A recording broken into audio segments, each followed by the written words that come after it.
예, 한국지리 수업하도록 하겠습니다. 이제 교재 86페이지입니다.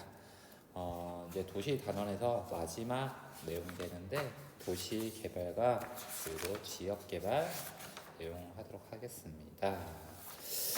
이 도시 재개발하고 지역 개발 시험 문제로 그렇게 자주 출제되는 파트는 아니에요. 그런데 여기에 사업 추진 방식이 있어요. 이거는 좀 심심치 않게 출제되는 것이니까 여기 좀 잘 알아뒀으면 좋겠고, 지역 개발 방법은 여기 부분을 좀 잘 기억했으면 좋겠습니다.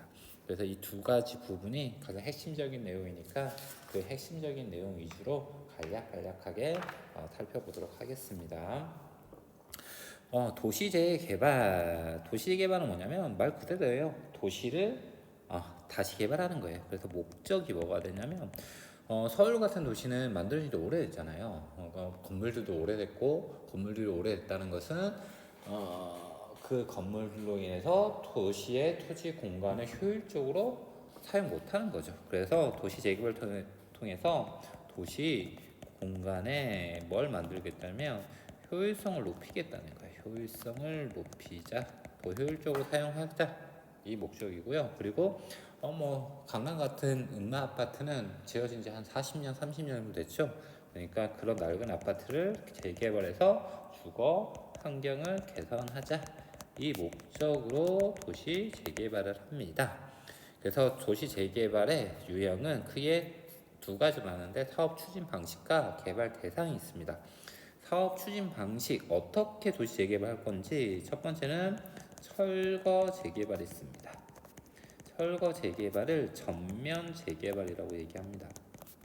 재개발 말 그대로예요. 기존에 있던 시설들을 싹 없애고 새로운 건물로, 기존의 건물과 완전히 없애서 새로운 건물로 만드는 방식을 전면 철거 재개발이라고 얘기합니다. 이해됐죠? 그 다음에 두 번째는 역사 문화적으로 보존하는 가치가 있는 지역을 개발하는 거예요. 보존 재개발이 되겠죠. 재개발, 보존하는 가치 있는. 세 번째는 기존의 건물을 유지하면서 필요한 부분만 수리 개조하는 방식, 이걸 수복 재개발이라고 얘기합니다. 그래서 뭐하고 비교할 수 있으면 되냐면 이 두 가지는 통상적으로 큰 차이가 없어요. 보존하고 수복은 기존에 있는 것들을 그대로 두고 수리가 필요한 부분만 간략하게 고쳐서 하는 방식이고, 얘네하고 얘의 차이점 알아두시면 됩니다. 그래서 한번 비교해 봅시다. 투입 자본 규모 봅시다. 투입 자본 규모, 전면이 많이 들까요? 아니면 수복이나 보존이 많이 들까요? 당연히 얘가 더 많이 들겠죠. 완전히 밀어서 새로운 건물을 지어야 되니까 투입 자본 규모가 클 수밖에 없고요. 얘가요. 그리고 기존 건물 활용도는, 전면 철거는 다 밀어보니까 기존에 남는 건물이 없겠죠. 그래서 얘가 더 높을 거고요. 그리고 원 거주민의 재정착률은, 이 말은 무슨 말이냐면 원래 이 지역에 살고 있던 사람들이 개발 끝난 다음에 다시 이 지역에 사는지를 물어보는 거예요.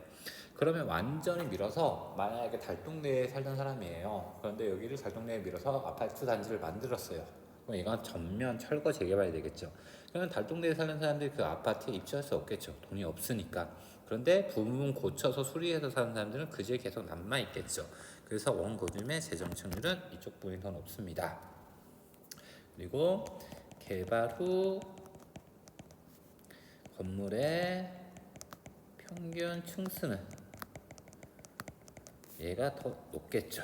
왜냐하면 싹 밀어서 많은 자본을 투입하니까 그 토지를 이용해서 최대한의 효율을 뽑아내야 되겠죠. 그러니까 높은 건물을 지으니까 층수는 얘가 더 높겠죠.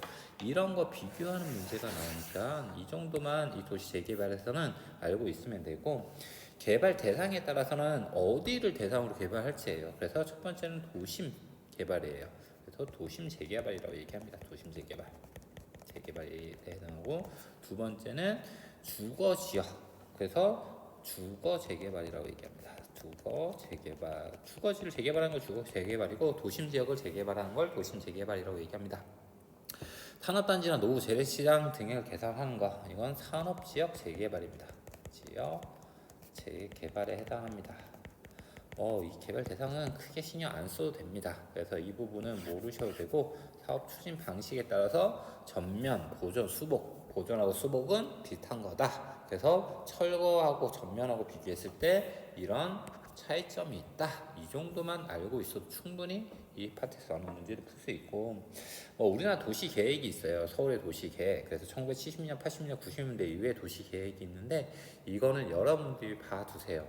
시험 문제 잘 안 나오고 결국 이건 선생님이 설명할 내용이 별로 없어서 그냥 이건 여러분들이 확인하는 차원에서 넘어가면 될 것 같고, 우리는 지역 개발 넘어갑시다. 지역 개발 방식, 선장 거점 개발이 있고요, 균형 개발이 있어요. 불균형 개발하고 균형 개발이에요. 성장 거점은 어떻게 개발하는 방식이냐면, 내가 돈이 100만 원 있어요. 그래 100만 원을 투자해서 어떤 지역에 투자해서 최대한 효율을 높일 수 있는 지역에다가 투자를 하는 거예요. 그러니까 내가 개발을 해서 최대한 효율을 뽑아낼 수 있는 곳을 정해서 개발하는 걸 성장 거점 개발이라고 했고요. 균형 개발은 다 이렇게 사는데 못 사는 지역이 있어요. 그러면 효율성을 추구하는 게 아니라 못 사는 지역에 투자해서 그 지역을 평균 수준으로 맞춰주는 걸 균형 개발이라고 얘기합니다. 그러면 성장 거점 개발은 추진 방식은 뭐라고 얘기하냐면, 그러면 성장 거점을 누가 정할 거예요? 모든 지역들은, 모든 지역 주민들은 자기 지역이 개발되기를 원하겠죠. 그러면 다 자기 지역에 투자하기를 원하는데 그걸 누가 정하냐면 중앙 정부가 정하겠죠. 그래서 이걸 하향식 개발이라고 얘기해요. 하향식 개발. 그래서 누가 정하냐면 중앙 정부가 개발을 추진해서 지방 정부로 이렇게 개발이 내려가는 방식인 하향식 개발이 되고요. 그러면 당연히 균형 개발은 뭐가 될까요? 이거는 반대되는 개발 방식이니까 상향식 개발이 됩니다. 상향식 개발. 그래서 이거는 주민이 지방 정부에 이런 개발을 요구하고 지방 정부가 중앙 정부에게 이런 개발을 해달라고 요구하는 형태로 이루어집니다. 채택 국가, 그럼 성장 거점은 누가 할까요? 내가 가진 건 100만 원밖에 없어요. 근데 모든 지역을 다 잘 먹고 잘 살게 할 수 없어요. 그러니까 특정 지역에 집중적으로 투자하는 거죠. 그래서 여기는 잘 못 사는 개도국의 개발 방식이 되겠죠. 반면에 균형 개발은 좀 못 사는 지역에 많이 지원해줘서 좀 잘 살게 만드는 거예요. 그거는 선진국의 개발 방식이 되겠죠. 이렇게 보면 될 것 같고, 개발 방법 봅시다. 투자 효과가 큰 지역을 개발합니다. 이 투자 효과가 큰 지역이란 말이 성장 거점이란 말이에요. 그래서 투자 효과가 큰 지역, 이걸 성장 거점이라고 얘기합니다. 그래서 성장 거점에 개발하는 이유는 무슨 목적이에요? 효율성이에요. 효율성을 높이기 위한 개발 방식이고, 반면에 균형 개발 방식은 낙후 지역에 투자합니다. 못 사는 지역에. 그래서 낙후 지역을 투자해서 다른 지역과 균형을 맞추는, 균형을 추구하는 방식이에요. 이해되셨죠? 개발 목표는 경제 성장하기 위한 거예요. 경제 성장 극대화가 되고, 가장 큰 목표는 이거라고 할 수 있어요. 효율적이겠죠. 성장 가능성이 큰 지역에 집중적으로 투자하니까 효율성이 높을 수밖에 없겠죠. 여기는 지역 간 균형 개발이에요. 그래서 이거의 가장 큰 목적은 형평성이에요. 다른 지역과 형평성을 맞추자, 이렇게 되고요. 그럼 장점은 말 그대로 얘는 효율성이 됩니다. 단점은 뭐가 될까요? 단점은 파급 효과라는 게 있어요. 파급 효과하고 역류 효과가 있는데, 파급 효과는 내가 A 지역을 개발하면 그 개발된 효과가 B나 C 지역으로 영향을 줘서 다 같이 잘 살게 된다는 게 파급 효과인데, 역류 효과는 A 지역을 개발하니까 B, C 지역에 있는 자본하고 사람하고 이게 다 A 지역으로 모이게 되더라. 그래서 A 지역만 잘 살게 되더라. 이걸 역류 효과라고 얘기를 해요. 그런데 성장 거점 개발은 파급 효과보다 역류 효과가 훨씬 더 커요. 크다 보니까 지역 간 격차가 어떻게 될까요? 격차가 커지는 문제점이 있어요. 그러니까 어떤 지역은 잘 살게 되고 어떤 지역은 못 살게 되는 거고. 그래서 우리나라가 1970년대 공업화 산업화 됐을 때 돈이 없었잖아요. 그러니까 그 가지고 있는 돈을 우리나라 모든 지역을 개발할 수 없으니까 서울하고 영남권 중심으로 개발할 수밖에 없었어요. 그래서 서울하고 영남권이 우리나라의 성장 거점이 되고, 그래서 그 지역으로 사람들이 모이게 되고, 서울하고 영남권을 제외한 전라도 지역은 사람들이 유출되고 자본이 유출돼서 개발이 많이 안 된 그런 지역 간 격차 크게 발생하는 문제점이 발생했죠. 그리고 여기는 중앙 정부에서 주도하기 때문에 지역 주민의 참여도가 낮을 수밖에 없어요. 그래서 내가 이거 해달라고 하지 않는데 나 이거 개발했으면 좋겠는데 지역 주민이 근데 내가 개발하기 원치도 않는 것들만 개발되고 이런 문제점이 있겠죠. 이거의 가장 큰 장점은 형평성이겠죠. 형평성. 그래서 지역 균형을 추구할 수 있다. 이게 가장 큰 장점이 될 거예요. 그리고 지역 주민이 참여하니까 지역 의사를 존중할 수 있다는 게 장점이 되고요. 단점은 뭘까요? 효율성이 떨어지겠죠. 못 사는 지역에 투자를 하면 효과가 작을 수밖에 없겠죠. 그리고 뭐가 발생하냐면 지역 주민이 참여이 많기 때문에 지역 이기주의가 발생해요. 좋은 시설, 대학, 병원 막 이런 것들은 자기 지역에 유치하려고 막 이렇게 사람들이 이기주의를 부리고요. 이걸 핀피 현상이라고 얘기하고요. 그리고 혐오 시설, 뭐 장례식장이나 아니면 쓰레기 소각장이나 아니면 교도소나 이런 것들은 자기 지역에 건립하면 안 된다고 사람들이 반대하죠. 이걸 님비 현상이라고 얘기하죠. 이런 지역 이기주의가 발생할 수 있다는 문제점이 있어요. 이 내용은 한 가지만 정확하게 알고 있으면 돼요. 성장 거점 개발만 잘 알고 있으면 되고 균형 개발은 이거의 반대다 이렇게 이해하고 계시면 됩니다. 다음 장으로 넘어갑시다. 그럼 우리나라 국토 개발 한번 봅시다. 1차, 2차, 3차 그리고 지금은 4차가 있어요. 4차를 세분화시켜서 지금 이렇게 이어지고 있는데 1970년대, 80년대 우리가 잘 살았어요? 못 살았어요? 못 살았죠. 못 살았으니까 개발 방식은 성장 거점을 취할 수밖에 없겠죠. 성장 거점. 그래서 우리나라 잘 먹고 잘 살아보자. 공업화해서 한번 잘 살아보자. 잘 살아보고 공업을 발달시키려니까 공업을 발달시킬 수 있는 기반 시설이 필요해요. 그래서 물 자원, 댐 건설해서 수력, 전기를 만들어내고 그리고 사회 간접 자원, 도로나 항만이나 이런 것들을 만들어내겠죠. 이런 걸 만들어서 공업화를 할 수 있는 기반을 닦는 시기가 되겠죠. 그래서 그 성장 거점에 해당하는 곳이 수도권하고 남동 임해공업지역, 아까 선생님이 얘기했던 영남권이 되겠죠. 경상도 이 지역이 위주로 개발이 됩니다.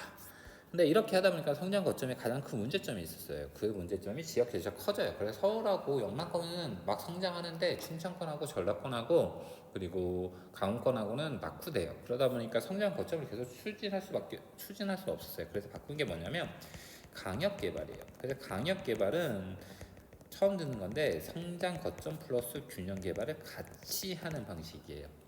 그래서 성장 거점의 효율성도 갖고 균형 개발의 형평성도 추구하자. 근데 이게 가장 큰 문제점이죠. 이렇게 두 가지를 하다 보니까 무슨 문제가 생기냐면 효율성도 떨어지고 형평성도 안 되는 거예요. 그래서 3차 때 우리나라가 1990년 들어서 어느 정도 경제가 성장하고 난 다음에 이제 살만하니까 균형 개발로 이렇게 돌아가게 됩니다. 이 1차에서 선생님이 여기 안 썼는데 여러분이 꼭 기억해 둬야 될 내용이 한 가지가 있어요. 1차 때 우리나라에서 뭘 했냐면 개발 제한 구역을 설정합니다. 박정희 대통령이 설정했죠. 서울의 도시가 이제 공업화 산업화되면서 인구가 늘어나면서 엄청나게 성장을 해요. 그래서 서울이 커지다 보니까 서울이 너무 규칙 없게 지 멋대로 커져요. 그래서 개발 제한 구역을 두어요. 여기는 개발하면 안 된다. 그래서 개발 제한 구역을 설정하는데 이 목표는 두 가지예요. 도시의 녹지를 확보하기 하고 그리고 도시의 무질서한 팽창 막 커지는 걸 방지하기 위해서 스프롤 현상이라고 얘기해요. 스프롤 현상, 스프롤 현상을 방지하기 위해서 이렇게 됐다. 이해됐죠? 그 4차 내용은 좀 여기 있는 것 좀 한번 좀 읽어보세요. 읽어보시고 4차 때 어쨌든 4차 때 개발 방식은 균형 개발이에요. 그래서 지방, 수도권 중심으로 발달해 있는 이거를 지방으로 분산시켜야 된다. 그래서 지방 분산이라는 목표를 가지고 있어요. 근데 사람들 보고 지방으로 내려가 이렇게 내려가면 사람들 안 내려가겠죠. 사람들이 지방으로 내려가서 살 수 있는 뭔가를 만들어 주겠죠. 그래서 만든 게 두 가지 도시예요. 첫 번째는 혁신 도시라는 걸 만듭니다. 그래서 수도권에 공공기관을 이전하는 겁니다. 그래서 수도권이 가지고 있는 공공기관을 이전시키는 거예요. 수자원공사, 예를 들면 수자원공사 같은 기관들을 지방으로 옮겨서 거기에서 만들고 거기를 하나의 도시로 만드는 걸 혁신 도시라고 얘기하고요. 또 하나는 기업 도시가 있습니다. 기업은 말 그대로 기업들이 도시를 만드는 겁니다. 그래서 어떤 특정한 기업이 어떤 지역에 가서 입주하게 되고 그 기업을 중심으로 하나의 도시를 만드는 걸 기업 도시라고 얘기합니다. 그래서 혁신 도시나 기업 도시는 수도권에 없습니다. 다 지방에만 있습니다.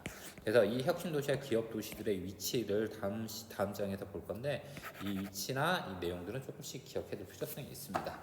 한번 뒤로 넘어갑시다. 혁신 도시죠. 혁신 도시. 혁신 도시에서 강원, 원주, 그리고 충북 진천, 전북 전주, 광주 전남 나주, 경북 김천, 대구 동구 경남 되게 많죠. 근데 여기 조금 시험 문제 나오니까 어디 많이 나오냐면 원주 많이 나옵니다. 그리고 충북 진천 음성 나오고 전주도 가끔씩 나오고 나주시 나오고 이 정도만 알고 있으면 될 것 같습니다. 이 정도만 알면 될 것 같고 여기는 시험 문제 한 번도 본 적이 없습니다. 그래서 한 이 네 군데 정도 기억했으면 좋겠고 선생님이 혁신도시 말고 뭐 설명했냐면 기업도시 설명했죠. 기업도시. 그래서 기업에 의해서 만드는 도시로 원주가 있습니다. 원주.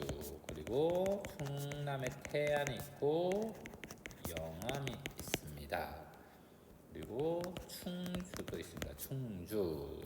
충주는 여기 있습니다. 여기. 그래서 원주라는 도시가 그래서 기업 도시하고 혁신 도시하면 시험 문제로 많이 나옵니다. 원주는 혁신 도시도 있고 기업 도시도 있는 곳이 됩니다. 유일한 곳이 됩니다. 기업하고 혁신 도시가 모두 위치한 곳이 됩니다. 그래서 꼭 알아두시고 원주 나왔으니까 또 한 가지 시험 문제 많이 나온 거 알려줄게요. 원주는 강원도에 있죠. 그래서 강원 할 때 원자의 원주가 되고요. 강원도의 인구 1위 도시입니다. 강원도에서 인구가 가장 많은 도시. 그래서 이런 특징들을 가지고 있기 때문에 생각보다 원주라는 도시가 시험 문제로 좀 자주 나오는 그런 특징을 보입니다. 예, 뒷장으로 넘어갑시다. 뒷장 넘어가면 1번 문제가 있는데 이 1번 문제는 지금 풀기는 너무 어려울 것 같고 이건 뒤에 가서 풀도록 하겠습니다. 공업도 안 배웠고 우리가 서비스업도 안 배웠고 지역 간 격차도 안 배웠기 때문에 지금 풀 수 없고 2번 문제 봅시다. 보니까 A하고 B가 있죠. B가 있는 걸 보니까 충주, 태안, 영암 몇 개 없죠. 그래서 B는 기업 도시가 되고 A는 혁신 도시가 됩니다. 혁신 도시. 그러면 봅시다. 대학 연구소 심을 공공기관을 이전해와 이 말이죠. 그래서 미래형 도시 이거를 혁신도시라고 얘기하죠. 혁신도시. 그래서 기업은 지도 A에 해당한다. 맞는 말 되겠죠. 혁신도시니까. 공공기관 지방 이전 니은의 지역 내 공유 처리 맞죠. 그래서 공공기관을 옮기면 거기서 일할 사람들이 그쪽으로 이사를 하게 되고 그리고 그거에 따라서 일자리가 늘어나고 인구가 늘어나겠죠. 디귿은 기업과 협력자 특정 산업 중심으로 이거는 기업 도시가 되겠죠. 기업 도시는 3차가 아니라 혁신 도시하고 4차 때 만들어졌다고 그랬죠. 그리고 산업단지, 연구, 문화, 교육, 주거, 타운 건설된다. 니은이 이루어지면 디귿 침상도시 성격이 강하다. 기업도시가 만들어지면 기업이 입주하니까 침상도시, 잠만 자는 도시가 안 되겠죠. 일자리가 있으니까. 그래서 틀린 말이 됩니다. 그래서 정답은 1번이 되겠네요. 예, 여기까지 해서 이제 우리 도시하고 지역개발 단원이 완전히 끝났고요.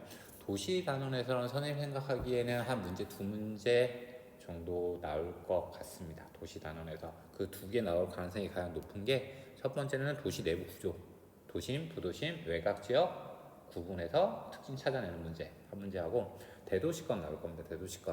대도시권에서 서울 지역, 수도권 지역이 나올 가능성이 가장 크고요. 그래서 수도권에 고양, 성남, 그리고 용인, 화성, 안산 이 정도 지역의 특징을 반드시 알아두고 정리해두고 만약에 수도권이 아니라 부산이나 이런 지역이 나온다면 그냥 대도시권의 특징을 그냥 우리가 배웠던 그 모식도 같은 거 있죠. 그 특징을 그대로 적용하는 문제에서 나오는 게 그칠 거니까 그렇게만 준비해 주시면 될 것 같습니다. 그래서 수능에서 한 도시 파트에선 2문제 정도는 나온다고 기본적으로 생각하고 공부를 해두시는 게 좋을 것 같습니다. 네, 모두 고생하셨습니다. 여기까지 수업하도록 하겠습니다.